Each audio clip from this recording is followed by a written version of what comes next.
Hey, welcome to another episode of the Build Your Team Show. Now, today we've got to, and he doesn't know I'm about to do this, we're about to give a huge birthday shout out to my guest today because his birthday is coming up. By the time this airs, it probably will be his birthday or just past. My guest, Walter Crosby. And as always, Build Your Team is brought to you by Client Attraction Pros. Hey, it's time that you become the thought leader of your industry, and we're going to help you do that and make it fast, easy, and fun.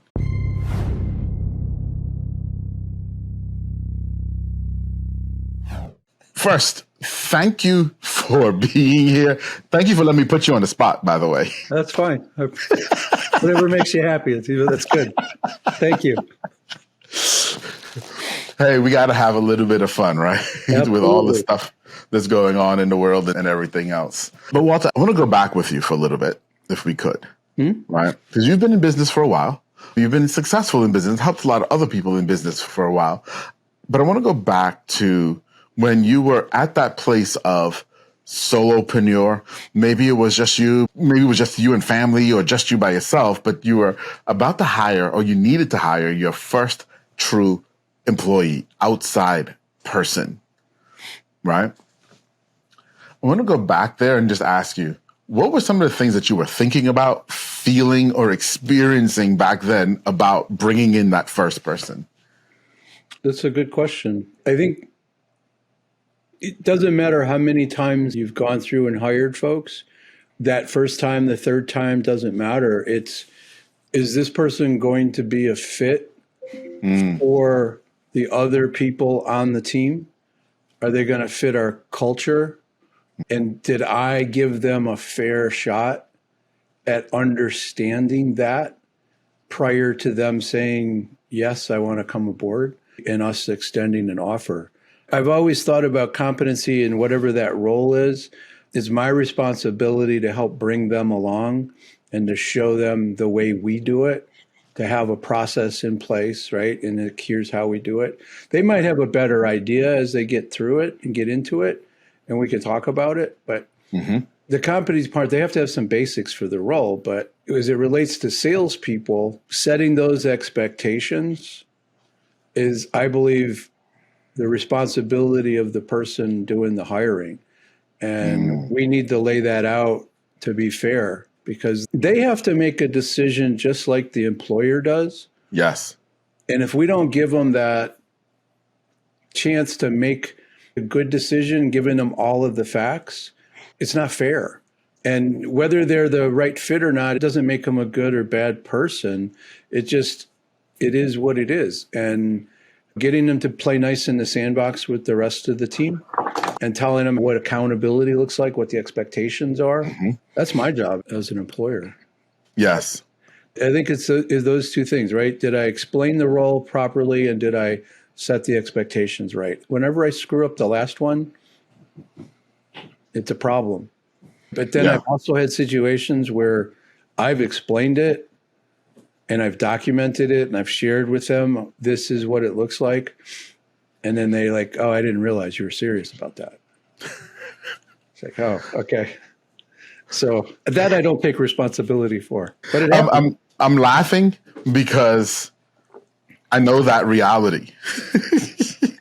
I know that conversation, right? Real quick. We just had this happen last week. But on the flip side, we had a guy who was brand new with us, and we said, okay, here's what we need done. And he was really coming, it wasn't an employee, coming in as a consultant. How long is it going to take you? And we're talking on Thursday. He said, oh, I'll be done by Monday. I'm thinking, great. I wasn't expecting it that fast. The following Thursday, he wasn't half done. He didn't tell you which Monday, though, did he? Maybe that's what my problem was. I've learned to ask the question when they're like, I'll have that done Monday. And I'm like, cool, which Monday? The next one, or the one after that one, or the one after that? Yeah. Or some random one in the future, right? There you go. Yeah. That's why I was laughing, because I completely resonate with that. But let's dive in there, because we talk here on this channel a lot about fit and hire for fit first. Because if, like you said, if they can be competent, but if they don't fit, it's going to be bad. It's going to be really, really bad, right? What are some of the techniques that you've used to really make sure that you're instilling that fit? And as you say, because it's your responsibility. So how do you do that? I think it depends upon the role. Okay. If it's more of an admin role or somebody that's customer facing, but more administrative type role, I'm evaluating their engagement with me or whoever's doing the hiring for me. The first 2 or 3 metrics that they're looking at is, do they bring the right energy to the party? Is it authentic? Because if you take them down a little rabbit hole and come back, did they come with you or are they still over here with the bad thing that made them mad over here, right? Right. We're holding on to that. It's about testing and listening throughout the conversation, right? Because we'll do a phone screen, we'll do interviews. I use different assessments to help me understand. I always do the assessments at the beginning. Everybody gets treated the same way for the same role. Well, the EEOC wants us to do that, so it's important. But I also think it's about being fair. So I also will ask the people that they are going to engage with as part of the team, and not just the manager, but one of the people that have been around and experienced bad team players, people that weren't able to work together. Because there's a certain amount of self-policing in the group themselves. We're like, hey, that's not how we do it here. We don't talk to people like that. We don't lose our crap that way. So there's a series of things that we're doing, but I'm looking for authenticity. I'm looking for the energy. Are they engaged and really listening to what we're asking? And are they giving us pat answers, or are they really trying to answer the question? And from a sales perspective, I'm really looking for somebody that is able to listen more than they do speak, and that they don't get rattled. So from a sales interview part, I'm going to treat them much like a prospect will treat them. Yes. I'm going to do it professionally. I'm going to be polite, but I'm going to try cutting people off in the conversation. I'll tell them that at the beginning. And I think you give me the answer that I'm looking for, I may just cut you off and say thank you, and we'll move to the next question. And if I dive a little deeper and they give me silly answers, I had one guy had on his resume, he was the top salesperson in the Midwest division. Okay. I said, that's awesome, man. Congratulations. You get a little plaque or trophy? He's, no, none of that. I'm like, how many people in the Midwest region? 1. Just him. I got a smile on my face and I'm like, I love the creativity. That's awesome. But what I was really looking for was his reaction. And his reaction was, yeah, I know. I was looking for some positives in the role. I'm like, I get it, but you answered honestly. That's great. I appreciate it. So that honesty piece is important too. Did I answer that question? Oh, absolutely. And what I'm hearing, I believe, is that you're approaching this as well with understanding what you value in each of these roles as you're looking for it. So you have an understanding of definition of fit, and it's not even just singular. It's almost a 360 definition of fit, right? You as the owner, maybe a manager, maybe a coworker as well, which I think is great. It's a really good way to describe it, because, you know, companies will have core values, and sometimes they're just put up a poster up on the wall and that's where it stops.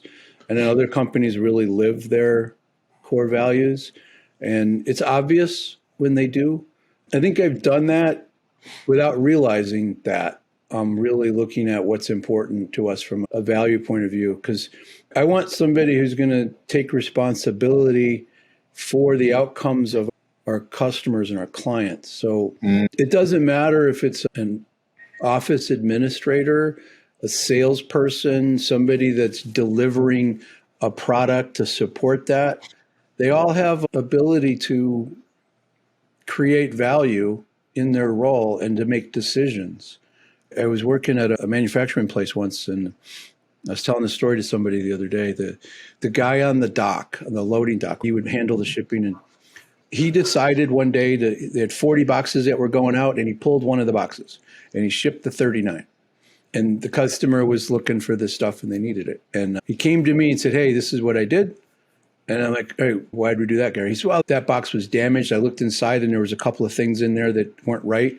So I put those back and we can either overnight them or you can drop them off for them. But I just didn't think it was right to ship it out broken and have them have to deal with it. And he didn't realize this. I said, Gary, that's amazing. Thank you. You made an executive decision to do the right thing for the customer. And yes. I don't think that's ever a bad idea. And you came to me and told me what you did. So now I can call the customer and say, hey, this is what he did. This is why he did it. And that customer 2 weeks later shows up at the office and he's like, hey, where's Gary at? And I'm like, well, he's in the back, the shipping dock. And I said, just go back there. And why are you looking for him? He's like, well, I got this stuff. He had a big box of swag from his company, right? Like a Yeti cooler things. Yeah. Which he was appreciative of what that man did to avoid problems. And I think that's important. You can't ask that question in an interview, but I think you can look for those attributes in how somebody thinks. It really makes a difference sometimes. No, it makes a huge difference. And as a business owner, I'm sure it helps you sleep better at night too, right? Yeah, there's other problems that keep me up, but those are... Right, yes. I mean, at least it's not that problem keeping you up, right? But yeah, when you know that your team is playing and pulling and all going in the same direction for the customer, it changes the environment. And so speaking of the environment, there's something that you said a little bit earlier that I wanted to come back to because I think it's something that I don't know if everybody wants this, but I think once you have it, you don't know how you lived without it. And that's a self-policing culture. Oh, yeah. Right? I think that's important, yeah. How'd you create it? Or did you create it? I don't think I did that with intention. I think we did it with hiring the right people with the right mindset, screwing that up a few times, and then having the team say, why did you hire that person? I'm like, well, A, B, and C. Did you look at the other thing? Yeah, you're right. So I think it was a team effort to get to that point, and that you have to be willing to make some mistakes, acknowledge them, and then listen to the people that have been helping you as a team. That's always something that we need to do as a leader, to be able to look in the mirror and think, yeah, I screwed that up and they're right. And it's not always about giving people money. Sometimes it's just listening to them and taking action on their ideas is a huge piece of it. Yeah. No, absolutely. Absolutely. It was something in this iteration of our company that we lucked into, to be completely honest with you. And it just so happened that two of the very early hires in this iteration of the company were people who were self-policing kind of culture people. And they've pretty much run that and made sure that things were great. And it hit what I call, as the owner, the high watermark last October into November last year. We had just hired someone and I had to go speak in Germany and then was vacationing with my wife in Germany. And this person was around for maybe about 3 weeks or so. And I guess while I was gone, they started before, but really while I was gone, decided to start cutting up and not showing up for meetings, not responding to things, not doing the stuff on time. And the team rose up and wrote her up, gave her warnings, and then let her go. Wow. You gave them the authority to do that, right? Yes. You had to trust them to be able to make the right decisions, and they went through the process. Yes. You gave them the tools. They followed the tools. You trusted them to do that. They trusted themselves to take that big step, because when you come back stateside, somebody had to say, oh, yeah, we decided to let her go. But we followed the process. And it's disappointing, but it is what it is. I think we do that. It would be great if we could say we did it on purpose, but I think I would be deluding myself if I did that, if I said that. But by putting the right people on the team, acknowledging that, and trying to find more of those folks and let them help figure that out, that's how you create a good team. And being Absolutely. open. Yeah, we got to be open, though. Absolutely. So let me ask you this question. I'm going to take a little bit of a left turn, but not totally, based on what you just said just now. I know you've been through interview processes because you already talked about that, obviously, in building teams. Have you ever been in a situation where you're interviewing for a particular role and someone else applies who they're not right for the role that you're interviewing for? They may be right for a role that you know you need sometime in the future, but more importantly, you realize they'd be a really great fit on this team. I don't have a role for them today. They can't do the one that I was hiring for. Do you hire that person or let them go? Damn, it's really tough questions. I think you try to hire the person if you have the resources and the wherewithal to do that. You can't put yourself in harm's way in the company and the rest of the team. Mm-hmm. So I would say that there might be a middle ground where you say to that person, I really love all of these things about you, and I think you're a culture fit, and I think you would, but I don't have the spot yet. I'm not there, or whatever the reason is, right? I would be really transparent. But I need to be able to stay in touch with you, and our paths need to be crossed again. And I know you're going to go do things that you need to do for yourself, but I'd like to be able to stay in touch. So when I do have this, to me, the most important thing is a culture fit, and you hit all the marks. I don't think you can bring somebody on if you don't have the resources to do that, if it's going to cause other challenges, and you can create other problems. Absolutely. But I don't think you let that person go without some kind of outreach there for future, at least get agreement. And if they're the right person, they'll understand that. Yeah. Respect. No, definitely. Definitely. And your point about having the resources is a very valid one, because obviously if you can't take on the salary, you can't take on the salary, right? I'll tell you, I have made the hard choice of deciding not to hire for the position that I was hiring for and to hire the person who was the right fit for a position that didn't exist yet. And it's never bitten me in the tail. Now, was it hard for a couple of months? Yeah. Because again, I was facing that whole resource thing. Like, I got budget for this. You show up. I'm going to allocate the budget to you instead, but we needed that. So it's still going to be hard on the team and everybody else in that period. But the difference that having, and you said it earlier, the difference of having the right people on the bus, it just changes so much. So when you bring that person on, yeah, in the situation you have in your head right now, did you see a path to be able to have her be helpful to the team to get an ROI out of it? Did you have a plan in mind to like, we got to figure this out? Yeah. So if you're in that place where you're, for me, this is my experience with that. If you find this person and they are the absolute right fit, but not the right time, that is the conversation that you have with them before you hire them. And you tell them, look, we're going to blaze a trail together here.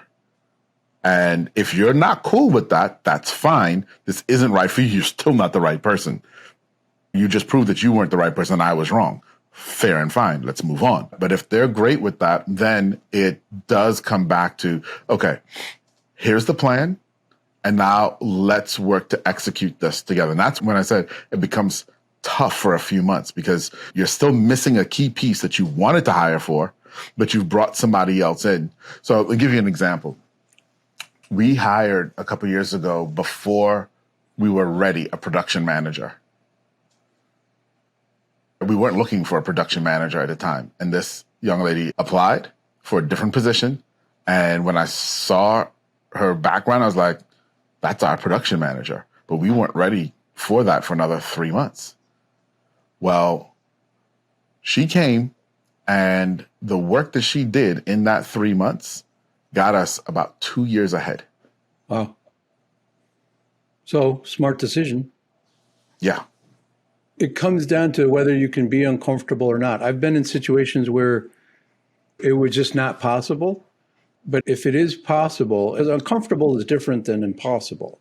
Yes. I've been in positions where I've taken less out to accommodate that need, but it's a difficult decision. But the other thing you have to have is be clear about what that next step is in your scenario. You knew what the production manager needed to do. Yes. So you could have that whole vision mapped out. Yes. And that's to your point. And if you don't have that, like there was a gentleman that showed up that we interviewed and he was fantastic. This was about a month ago. He was absolutely fantastic, but he didn't fit the role that we needed. Like he wasn't good enough for what we needed. But man, he would have been right on the bus. But I was just like, I don't really need that skill set though. I love you. I think you're a wonderful person. In his case, he's a master of Excel. Okay. Right? He's one of those wizards with all that Excel stuff, right? They make the tables talk to each other and do different things. Yeah. And make them dance and sing at you and everything else, right? I'm like, yo, that's awesome. But we need that like once a year. Yeah. Those are hard decisions that we have to make sometimes. There has to be a path forward, even if it's uncomfortable. You got to be able to see that next step, 2 or 3. You're playing chess. Yeah. Always. Sometimes people are playing checkers. Well, okay, so let's talk about that. Let's talk about that because you're right. There are a lot of people who get in business and they play checkers, right? They're business owners and they treat it like it's a job and they're almost like they're an employee themselves and it's a checkers match, right? How did you transition from, or was there ever a transition for you from realizing this isn't checkers, this is chess, and that I need to be more strategic? It may sound arrogant, but I don't think I played checkers when I was doing my own thing. I think I learned in my roles as a salesperson through my career, I always looked at that as having a company within a company. Mm-hmm. I was running my own little business within the company. Gotcha. And I had autonomy. I had to follow rules, right? I used to ask the employer, hey, where are the bounds here, right? Right. And they're like, what do you mean where are the bounds? Boundaries are where they always are. I'm like, yeah, but I'm going to go out of bounds from time to time. I want to be able to be the first one to tell you that I went out of bounds. And they're like, well, just don't go out of bounds, right? And I always did. At that point, I learned that you have to be looking 2 or 3 moves down the board. I worked for a gentleman who could see 5, 6, 7 moves down the board. And in business, he wasn't a good chess player, but he could look down and see what was going to happen next. And I learned that from him. So when I went out on my own, I didn't really feel like a big difference because I always thought entrepreneurial. I always thought about, would I spend my money on this? Well, then I may have expensed it, but it would be like, that would be my criteria. Can I defend this? Would I be willing to pay for this out of my own pocket if the boss didn't want to cover that? I think it was always there. I think I got better at it. I don't think I can see 8 moves down the board, but I think I've gotten better at trying to see what's going to happen if I do this, right? And what does that mean for those people? And does it add value? Because that's what we're looking at. Does it help the team and does it help the customer? Those are the criteria. And does it elevate the profession? Yeah. That's one of our goals. Yeah, that's a really great point. I'm glad that you also said that the ability to look ahead is something that can be learned. Because I think so many people feel like you have to be clairvoyant in order to do it. Right. And it's not that. You learn from experience, right? You learn from other people's experiences, hopefully, if you're smart, right? Yep. I guess it's one of those things that if you're going to be, and this is personal opinion, if you're going to be a good business leader, you have to get good at, right? You have to be able to multiple ships in motion, looking like they're going in different directions, because each ship has to go pick up a different thing to then converge on a final point, sometimes 9 months, a year, 2 years from now. Right? And you're running a logistical center sometimes, it feels like. Sometimes? Every day. Every day. And sometimes you know what you want to have happen, and then something else happens.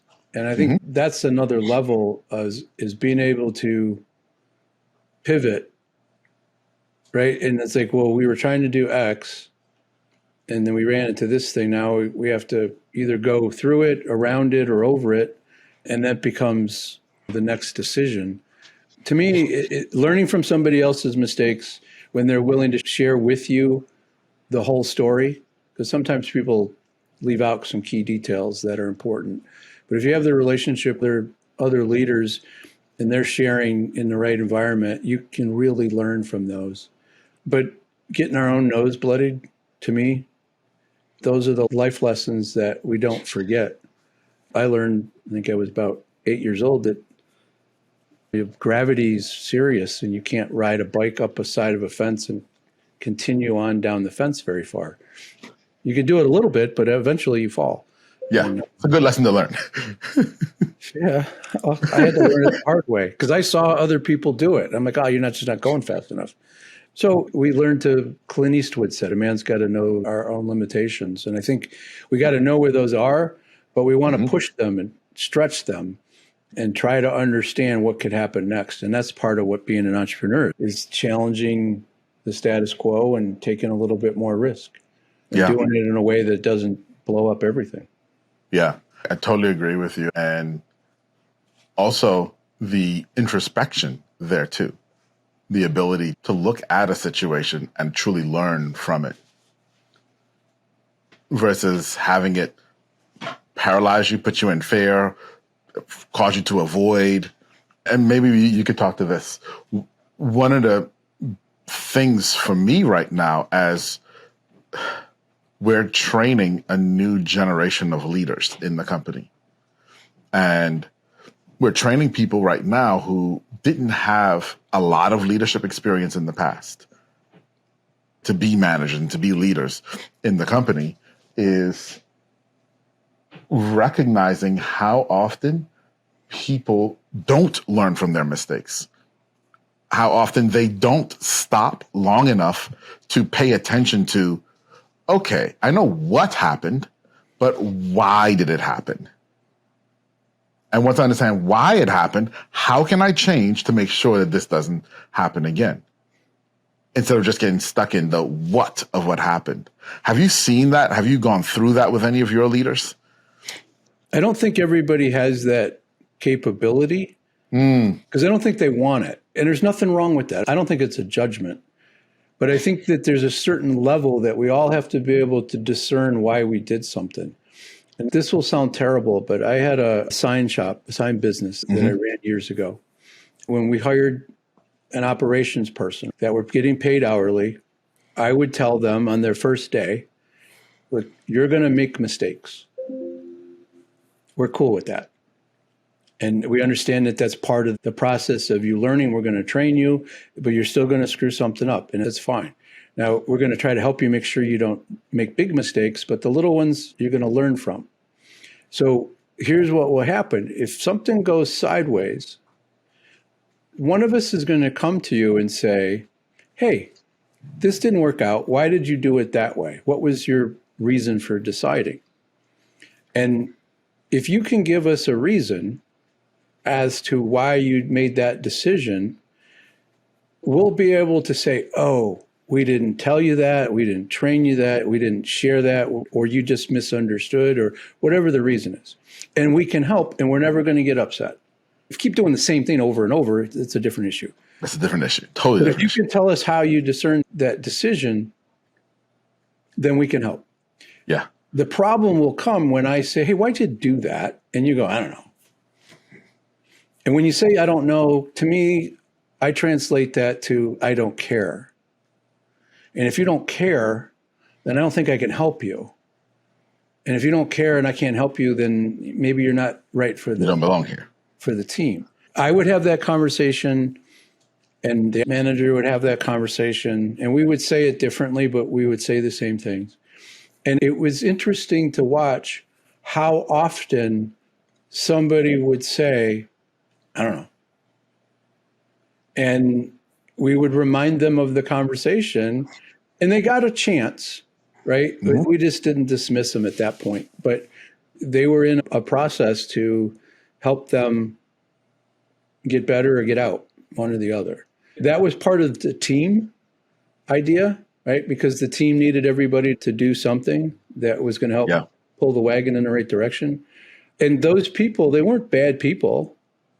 No, there was one that was a bad guy. But for the most part, they just like, I don't want to think that hard. I don't want to work that hard. And okay, that's cool. You can go someplace else and do that. And not work hard. Yeah.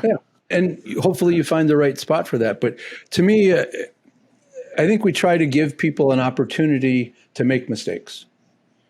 I think that's how we make leaders, is give them an opportunity to make mistakes in a controlled environment and coach. Because if we don't coach them, then we're failing as a leader. Absolutely. And coaching isn't giving them the answers, it's helping them discover that for themselves. Yes. So let me share this with you. As you say, not giving them the answers. So we do something called a 1-3-1. Okay. And I learned this from another business owner, actually from South America. And she was telling me this is what she does with her team. Because people come all the time. As we were talking about team growth, right? When your team gets to a certain size, all you do is like sit in triage all day long, right? Talking to people with issues, and you can't get any work done. And so we're talking about that. And she says, so I did the 1-3-1. And so everybody comes and they have a problem. You got a problem. That's your one. You come with one problem. When you come with one problem, I want you to also come with 3 possible solutions that you have thought through. Okay? Come with 3, and then come with 1 that you believe out of those 3 is the absolute best and the solution that we should go with. So don't bring me your problem unless you can come with the 1-3-1. It's a solid technique that forces them to think about their problem before they lay it at your feet. Yes. I'm sharing this with everybody here because it's done such wonders for us because, number 1, it forces people to think. Number 2, so often they came up with the answer that their manager would have come up with anyway. They just didn't trust themselves. Right. Right? That's what you're really doing, is instilling that confidence level in them. Especially when they have the right answer. Yes. And you can still instill that confidence if they have an okay answer, because you can kind of like, okay, well, that might work. Did you think about this aspect of it? Then they might pick it up. There's still coaching that can be done there. Yeah. But that's a great, simple coaching framework to help people to think about a problem constructively before they bring it to their manager, their leader, to whatever the situation is. I love it. That's great. Yeah. Well, glad I could share. It's worked wonders for us. Glad to share. Well, Walter, we could talk all day, but I want you to take a moment. Tell everybody, because we've talked about you and we talked about admin teams a little bit. We talked about sales teams. And so I'm sure by now people are a little bit curious about who is this guy, Walter? What does he do? What's his company? Who does he serve? So please tell us who you are, who you serve, what you do, and how people can reach you. Well, thank you. I'm an entrepreneur, I think, at heart, but I've created an agency in 2016 out of frustration as to where I was in my life. What I wanted to do was to help sales managers elevate their game, help salespeople elevate the profession that they're in. But really, entrepreneurs are the ones that are struggling with these big challenges within their sales organization. Mm-hmm. So what we try to do is help them take a step back or 3 from where they are and try to understand what is really causing the problems that they're experiencing, and then solve the problems that are causing the underlying problems. That's what we're trying to fix. And that's not always apparent. I'll give you a quick example. Somebody's struggling because their revenue forecast has been wrong by over 30% for the last 18 months. and they're frustrated. They can't plan. They're pulling their hair out. So typically that problem is caused because there's no discipline around what goes into their sales pipeline. There's no criteria for defining who their target is, what a real deal is. So it's like everybody's in the pool, no ability to decide, is that a good fit for us? Can we really help them? Are we able to deliver value? So it's a little bit more complicated, but we're basically stepping back. And if we fix that problem, it fixes a revenue problem, the forecast, but it also fixes 3 or 4 other issues. We start by looking at strengths and weaknesses of a team, looking at the talent, and then moving forward through 5 buckets: salespeople, sales managers, systems and processes, sales hiring, and sales leadership. Where we start is, what do we have? What's working? What's not working? Let's build on what we have. But it starts with having talent. And if we don't have that, you can't just get rid of people. But sometimes they haven't been helped. Sometimes they haven't been given information. Entrepreneurs are required, in my mind, to be able to set the stage, be able to, here's the story we're supposed to tell, here's the people we're supposed to tell it to, and here's how often we're supposed to tell it. So that's really what we're all about. And differentiate ourselves because I'm a sales development guy. I'm not a sales trainer. We'll do some sales training, but that's not where you start. Most people will do sales training because we've done something, we've given them tools, and they should be able to pick it up from here. And it's not always possible. It's a waste of resources more often than it's not. And we're talking billions of dollars in this country on an annual basis. So for the small business guy, that's who we're looking to work with, is the small teams that's trying to get their proverbial sales organization organized and getting them prepared to go to market. So that's where we start. Okay. And people can reach me at helixsalesdevelopment.com or on LinkedIn. They look up Walter Crosby. I'm there. Fantastic. First and foremost, everybody, we're going to put all those links in the description and in the show notes, so you'll have those. But Walter, thank you for being here, buddy. It was such a great conversation. This was fun. I really appreciate it. Oh, absolutely. And I will end where I started with, happy birthday, buddy. Thanks, man. Appreciate it. All right, everybody. Have a good one. Bye-bye. Thank you. Bye.